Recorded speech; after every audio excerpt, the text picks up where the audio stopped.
할렐루야, 함께 하신 주님을 찬양합니다.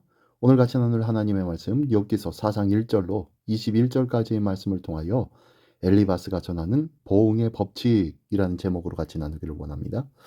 자, 욥은 앞장에서 자신이 감당하고 있는 그 모든 고난과 그리고 고통의 순간들을 탄식하며 자신의 태어난 날까지도 원망을 하는 그러한 모습이 나오고 있습니다. 자, 이에 대하여서요, 욥의 세 친구들이 그 고통의 자리에서 함께 해주고 아무 말도 못하고 있었다가 욥의 친구 엘리바스라는 친구가 먼저 권면의 말을 해주네요.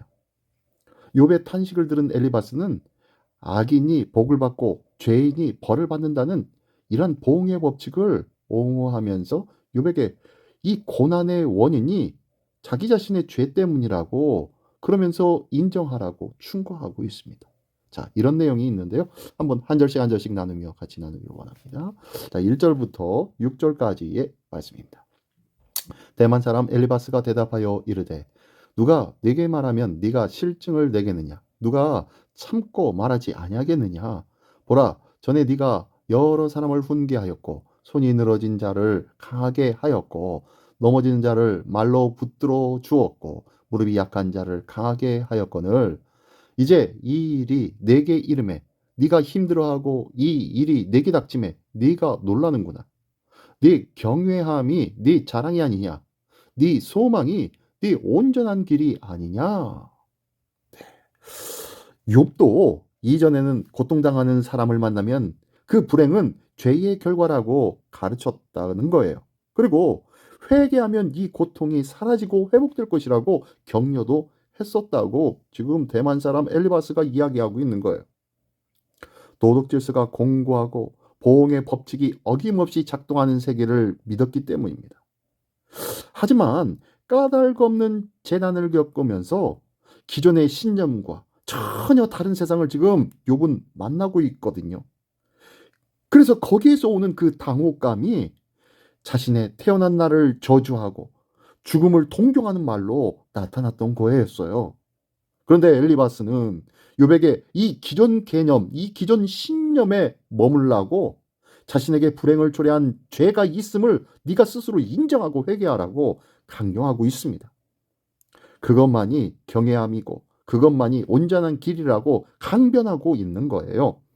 엘리바스는 욥의 경험을 담을 수 없을 정도로 좁은 식견으로 욥의 삶을 규정하려고 하였습니다. 이는 욥을 위로하기는커녕 더 괴롭게 하는 말이었다는 거예요. 나는 오늘 나의 식견을 가지고 다른 사람을 판단하며 위로한답시고 그에게 정죄를 하고 있지는 않았습니까? 오늘도 나의 삶을 되돌아보며 세상의 법칙 너머 있는 까닭없는 사건과 상황으로 말미암아 당황하고 있는 자들에게 또 다른 위협감을 주고 있지는 않습니까? 오늘도 내 자신을 돌아보며 하나님의 뜻을 구하는 일이 먼저라는 것을 내 자신이 그리고 우리 서로가 나눌 수 있는 우리 모두가 되시기를 예수님의 이름으로 축원합니다. 자, 계속해서 볼게요. 7절부터 11절까지의 말씀입니다. 생각하여 보라, 죄 없이 망한 자가 누구인가? 정직한 자의 끊어짐이 어디 있는가?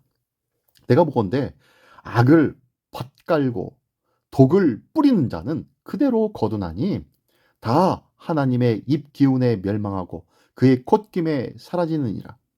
사자의 우는 소리와 젊은 사자의 소리가 그치고 어린 사자의 이가 부러지며 사자는 사냥한 것이 없어 죽어가고 암사자의 새끼는 흩어지느니라. 자, 이게 또 무슨 말입니까? 이 엘리바스는 이 보응의 법칙이 제대로 작동되고 있다고 좀 주장하고 있는 말이에요. 정직하고 정의로운 사람이 망하는 경우가 없다. 그렇게 얘기하고 있어요. 악인은 제 아무리 사자처럼 위세를 떨쳐도 하나님은 반드시 징벌하고 허망하게 꺾어버리신다고 이야기하고 있는 거예요. 정말로 그렇습니까? 자연재해, 질병, 폭력에 의해 까닭없이 희생되는 이 욕과 같은 사람들이 우리 주변에는 많이 있잖아요. 그런데 이 엘리바스는요, 세상에서 일어나는 이 복잡한 일들과 예외를 제쳐놓고 자신의 생각으로 세상을 단순화시키려고 하였다는 거예요. 내 생각과 내 판단으로 세상의 모든 것들이 돌아간다고 착각하고 있는 거예요. 일종의 확증 편향 증세입니다, 이거. 병이라는 거죠. 예외성을 알지 못하고 특수성에 주목하지 않으면 세상도, 그리고 세상을 다스리는 하나님도 바로 볼 수 없다는 거예요. 우리가 식견을 넓히기를 원합니다. 세상에서 가장 무서운 사람이 책 한 권 읽은 사람이라고 이야기하죠. 혹시 내가 그 책 한 권 읽은 사람이어서 내가 알고 있는 지식과 내가 생각하는 모든 판단이 전부인 것처럼 떠벌리고 있지는 아니한지, 나의 교만함과 무지함을 다시 한번 돌아볼 수 있는 우리 모두가 되기를 원합니다. 자, 계속해서 12절로 21절 끝까지의 말씀입니다. 어떤 말씀이 내게 가만히 이르고 그 가느다란 소리가 내 귀에 들렸었나니, 사람이 깊이 잠들 즈음 내가 그 밤에 본 환상으로 말미암아 생각이 번거로울 때에 두려움과 떨림이 내게 이르러 모든 뼈마디가 흔들렸느니라. 그때에 영이 내 앞으로 지나매 내 몸의 털이 쭈뼛하였느니라. 그 영이 서 있는데 나는 그 형상을 알아보지 못하여도 오직 한 형상이 내 눈앞에 있었느니라. 그때에 내가 조용한 중에 한 목소리를 들으니, 사람이 어찌 하나님보다 의롭겠느냐? 사람이 어찌니 그 창조하신 이보다 깨끗하겠느냐? 하나님은 그의 종이라도 그대로 믿지 아니하시며 그의 천사라도 미련하다 하시나니, 하물며 흙집에 살며 티끌로 털을 삼고 하루살이 앞에서라도 무너질 자이겠느냐? 아침과 저녁 사이에 부스러져 가루가 되며 영원히 사라지되 기억하는 자가 없으리라. 장막줄이 그들에게서 뽑히지 아니하겠느냐? 그들은 지혜가 없이 죽느니라. 자, 이건 또 무슨 말일까요? 자, 이제 또 마지막으로 엘리바스는요, 환상 중에 자신이 받은 계시를 들려주고 있습니다. 무슨 말을 하냐면은, 사람이 하나님보다 의로울 수가 없다. 더 깨끗할 수가 없다. 하나님은 당신의 천사보다 못한 인간을 신뢰하거나 존중하지 않으신다. 그런 내용의 말이었습니다. 그의 말은 의로운 채 하지 말고 재난을 징벌로 온전히 받아들여야 된다 라고 압박하는 말이었다는 거지요. 하지만 이 계시는 온전한 진리가 아닙니다. 사람이 감히 하나님께 비할 수 없다는 것은 사실이지만, 하나님은 욥을 믿으셨듯이 사람을 믿어주시는 하나님이십니다. 인과율에 갇힌 하루살이 같은 존재가 아니라 하나님의 형상으로 여기고 영화와 존귀로 관을 씌우신 존귀한 존재가 바로 우리라는 거예요. 내가 그렇게 영화롭고 존귀하기 때문이 아니지만 하나님께서는 당신의 형상으로 만들어 주셨기에 그 아름다운 존재, 하나님 보시기에는 영화롭고 존귀한 존재가 바로 우리라는 거예요. 그러나 이 엘리바스는 잘못된 환상을 본 것 같아요.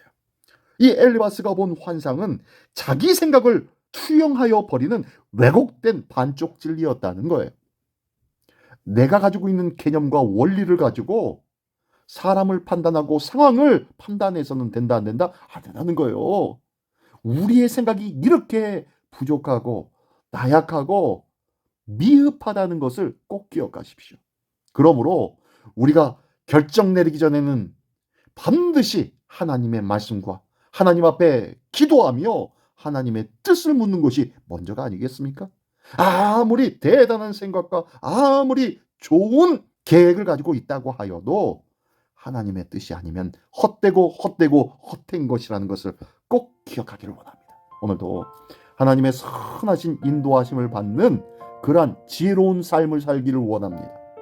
내 생각으로 나의 인생을 끌고 가는 자가 아니라 하나님의 지혜로운 인도하심을 받는 거룩하고 복된 삶을 살아가는 우리 모두가 되시기를 예수님의 이름으로 축원합니다. 기도하겠습니다.